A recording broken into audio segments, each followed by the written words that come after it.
जय श्री राम। मित्रों, रामचरितमानस का यहाँ तक का प्रसंग मैं आप सभी को सुना चुका हूँ। आज का प्रसंग है श्री राम जी का विलाप, जटायु का प्रसंग, कबंध उद्धार।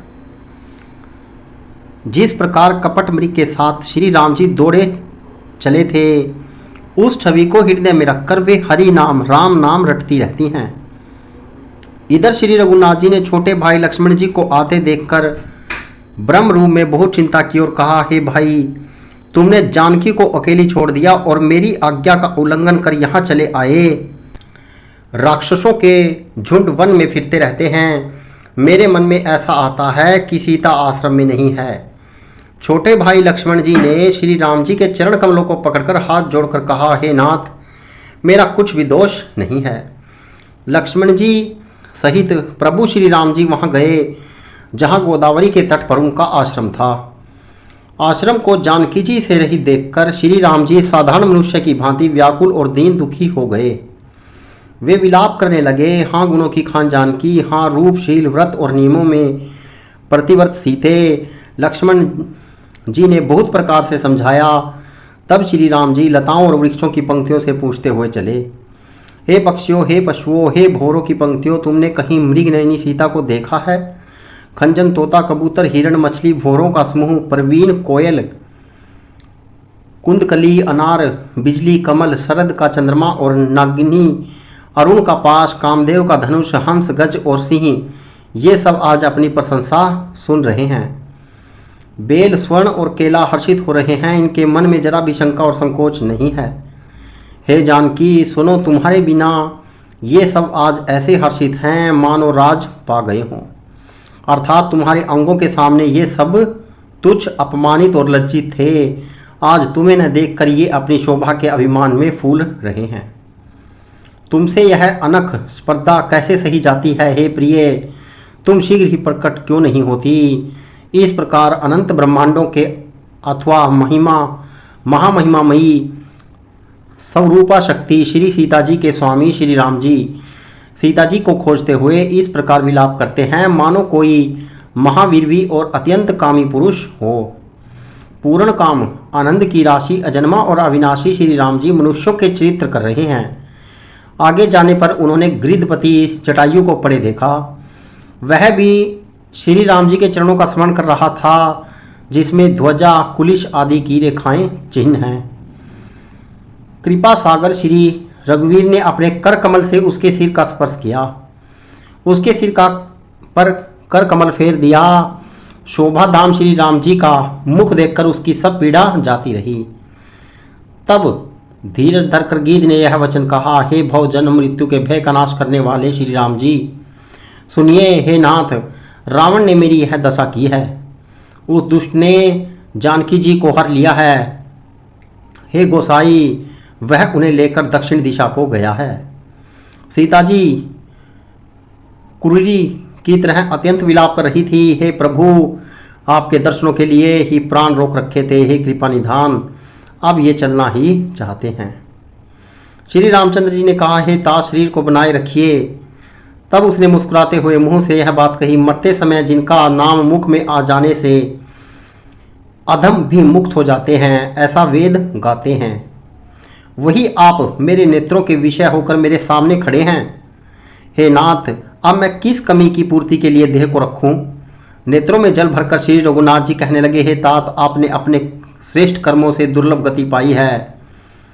जिनके मन में दूसरों का हित बसता है, समाया रहता है, उनके लिए जगत में कुछ भी दुर्लभ नहीं है। हे तात, शरीर छोड़कर आप मेरे परम धाम में जाइए। मैं आपको क्या दूं? आप तो पूर्ण काम हैं, सब कुछ पा चुके हैं। हे तात, सीता हरण की बात आप जाकर पिताजी से न कहिएगा। यदि मैं राम हूं तो दसमुख रावण कुटुंब सहित वहां आकर स्वयं ही कहेगा। जटायु ने गीध की देह त्याग कर हरि का रूप धारण किया और बहुत से अनुपम दिव्य आभूषण और दिव्य पीताम्बर पहन लिए। श्याम शरीर है, विशाल चार भुजाएं हैं और नेत्रों में प्रेम तथा आनंद के आंसुओं का जल भरकर वह स्तुति कर रहा है। श्री राम जी, आपकी जय हो। आपका रूप अनुपम है। आप निर्गुण हैं, सुगुण हैं और सत्य ही गुणों के माया के प्रेरक हैं। 10 सिर वाले रावण की प्रचंड भुजाओं को खंड खंड करने के लिए प्रचंड बाण धारण करने वाले, पृथ्वी को सुशोभित करने वाले, जलयुक्त मेघ के समान श्याम शरीर वाले, कमल के समान मुख और लाल कमल के समान विशाल नेत्रों वाले, विशाल भुजाओं वाले और भव भय से छुड़ाने वाले कृपालु श्री राम जी को मैं नित्य स्मरण नमस्कार करता हूँ। आप अपरिमित बल वाले हैं, अनादि अजन्मा अव्यक्त एक अगोचर गोविंद, इंद्रियों से अतीत, द्वंद्वों को हरने वाले, विज्ञान की घन पूर्ति और पृथ्वी के आधार हैं तथा जो संत राम मंत्र को जपते हैं उन अनंत सेवकों के मन को आनंद देने वाले हैं, उन निष्काम प्रिय निष्काम जनों के प्रेमी अथवा उन्हें प्रेम तथा काम आदि दुष्ट वृत्तियों के दल का दलन करने वाले श्री राम जी को मैं नित्य नमस्कार करता हूँ। जिनको श्रुतियाँ निरंजन ब्रह्म व्यापक निर्विकार और जन्म रहित कहकर गान करती हैं, मुनि जिन्हें ध्यान ज्ञान वैराग्य और योग आदि अनेक साधन करके पाते हैं, वे ही करुणाकंद शोभा के समूह श्री राम जी स्वयं श्री भगवान प्रकट होकर जड़ चेतन समस्त जगत को मोहित कर रहे हैं। मेरे हृदय कमल के भ्रमर रूप उनके अंग अंग में बहुत से कामदेवों की छवि शोभा पा रही है। जो अगम और सुगम है, निर्मल स्वभाव है, विषय और सम है और सदा शीतल शांत हैं, मन और इंद्रियों को सदा वश में करते हुए योगी बहुत साधना करने पर जिन्हें देख पाते हैं, वे तीनों लोकों के स्वामी रमा निवास श्री राम जी निरंतर अपने दासों के वश में रहते हैं। वे ही मेरे हृदय में निवास करें, उनकी पवित्र कीर्ति आवागमन को मिटाने वाली है। अखंड भक्ति का वर मांगकर गिरिधराज जटायु श्री हरि के परम धाम को चला गया। श्री रामचंद्र जी ने उसकी दाह क्रम आदि सारी क्रियाएं यथा योग्य अपने हाथों से की।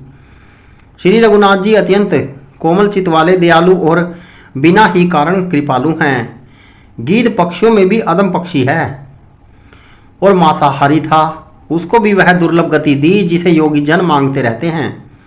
शिव जी कहते हैं, हे पार्वती सुनो, वे लोग अभागे हैं जो भगवान को छोड़कर विषयों से अनुराग करते हैं। फिर दोनों भाई सीता जी को खोजते हुए आगे चले। वे वन की सघनता देखते जाते हैं। वह सघन वन लताओं और वृक्षों से भरा है, उसमें बहुत से पक्षी, मृग, हाथी और सिंह रहते हैं। श्री राम जी ने रास्ते में आते हुए कमंद राक्षस को मार डाला। उसने अपने शाप की सारी बात कही। वह बोला, दुर्वासा जी ने मुझे शाप दिया था। अब प्रभु के चरणों को देखने से वह पाप मिट गया। श्री राम जी ने कहा, हे गंधर्व सुनो, मैं तुम्हें कहता हूँ, ब्रह्म कुल से द्रोह करने वाला मुझे नहीं सुहाता। मन वचन और कर्म से कपट छोड़कर जो भूदेव ब्राह्मणों की सेवा करता है, मुझ समेत ब्रह्म शिव और सब देवता उसके वश हो जाते हैं। शाप देता हुआ, मरता हुआ और कठोर वचन कहता हुआ भी ब्राह्मण पूजनीय है।